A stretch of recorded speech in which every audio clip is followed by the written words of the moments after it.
Continue. So are you relaxed then?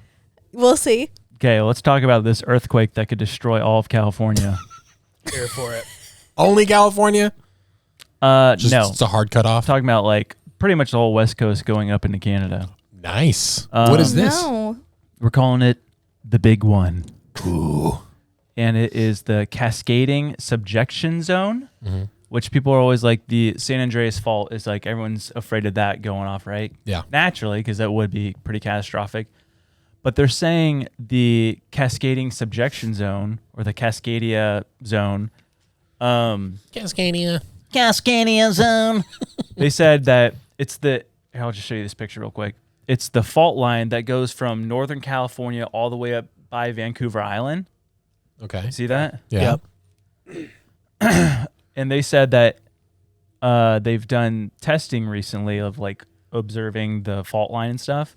And they said it's about to go off. Really? And the last time it went off was in the year 1700, January 26, 1700.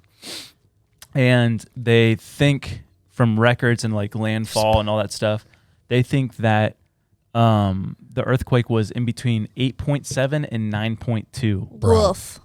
And they're saying that Richter scale goes up to 10, right? It does technically. Okay. I don't think there's Richter scale. Sorry. I said Richter. Richard scale. We don't even start. I said Richter. Hey, why don't you pop one of your anxiety pills again? I don't know if it goes up to 10. I don't think there's ever been a 10. Not that I'm aware of. But if you have a scale, there's got to be a limit to it, right? Because then how would they base everything else off Go of? to 100? But they're saying that when it goes off, it will be a 9.0 or higher. Oh my gosh. And I guess I never really understood the difference between a 1.0 to a 10.0. Right. You know, like just like, oh, well, 9.0 obviously is bigger, right? But Yep. what does that mean? I guess it's the continuation of the shaking. And so they're saying that a 6.0 only lasts for a few seconds of shaking. 7.0, 15 seconds of shaking. 8.0, 2 minutes of shaking. It's a big jump. And a 9.0 is 4 minutes of continuous shaking. Dude, that's just destroying a whole city. Yeah, well, here's the thing. In 1994, the LA earthquake that happened, Yeah. that was a 6.7 magnitude. And so the earthquake lasted about 10 to 20 seconds of shaking, but it caused over $50 billion in damage. And there's like 20-something people that died. Hundreds more got injured. It destroyed LA. Dude, a 9.0 that's thousands of deaths. Yeah. That's so scary. Well, then that's not even the scariest part.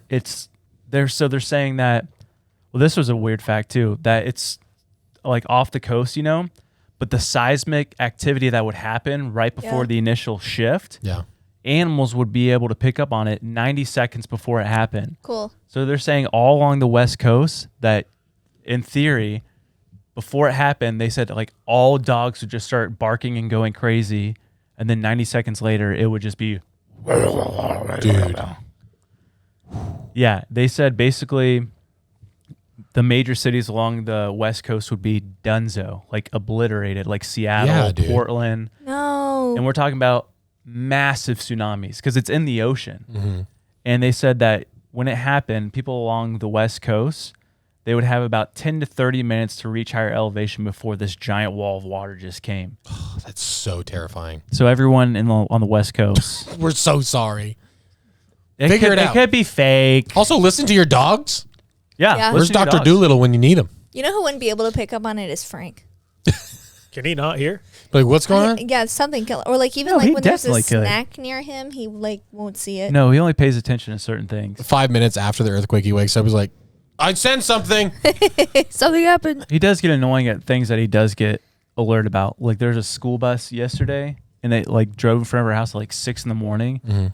You could have thought a person with a knife was breaking in our house. Just, I'm like, Frank, shut up, bro. Like please. He's like, you have no idea. It turns out that school bus was full of people with knives. I was trying to tell you. Oh. Dog, go outside. Okay, so I thought that the scale was about the severity of the shake. but it's the length of the shake. Yes. The side. The quake. I think it's kind of. I was both. just reading on it, and it's a complex ratio. That's technically there is no scale. It's kind of infinite because you can't. They're an infinite amount of points between 2 points. So there's 0, and they're like if you put a firecracker 5 miles under the surface and lit it off, it would technically have a measurement. But it'd be So I guess it's magnitude and like proximity somehow. So like as you get closer, the magnitude increases. So it kind of plays on itself like that. That's so scary, dude. Just like that. I think. I mean, because you have there's nothing that like causes earthquakes. Well, the plates shifting. I mean, like, but I'm saying like nothing we can do. So like it literally is just a matter of it could happen any minute. Yeah, that's the terrifying thing about it. They showed like the 2 plates going, and so like an earthquake happens like to where it's like going under the other one, sometimes it binds up and it shifts quick like that. They're saying the one plate, instead of it like getting bound up, it's literally folding over on itself. Oh no. So it's gonna crash. So it'll just be like a big pow. Oh my gosh. So it's literally just like building all this tension. That's called potential energy, and then when it moves is kinetic. Einstein. So why are these tectonic plates moving? Damn, it's just the Earth, man. Global warming, the gravity. Earth is shifting. Gravity? I think Bill Gates is pushing them. Ooh. The poles are shifting too right now. I talked to my cousin he said like stuff like that will affect it. Cousin's an engineer with the Navy.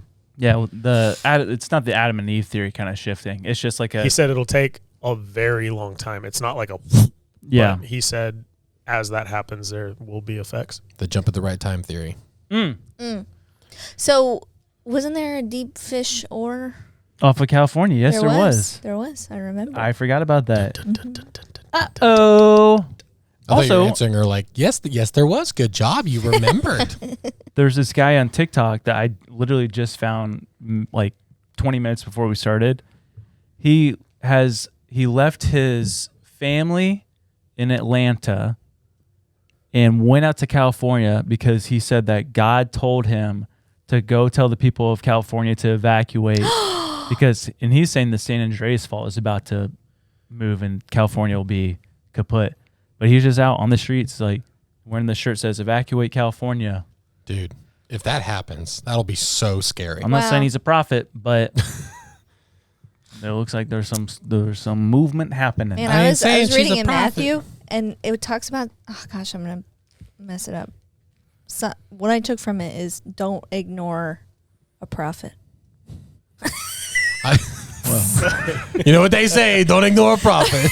And the Lord said, don't ignore the prophet. Shut up. I remember in 5th grade you test prophecies. Yeah. Oh, okay. Relax. But just don't doubt them. Believe everything they say. Shut up. I just shouldn't have said it. I forget what it said.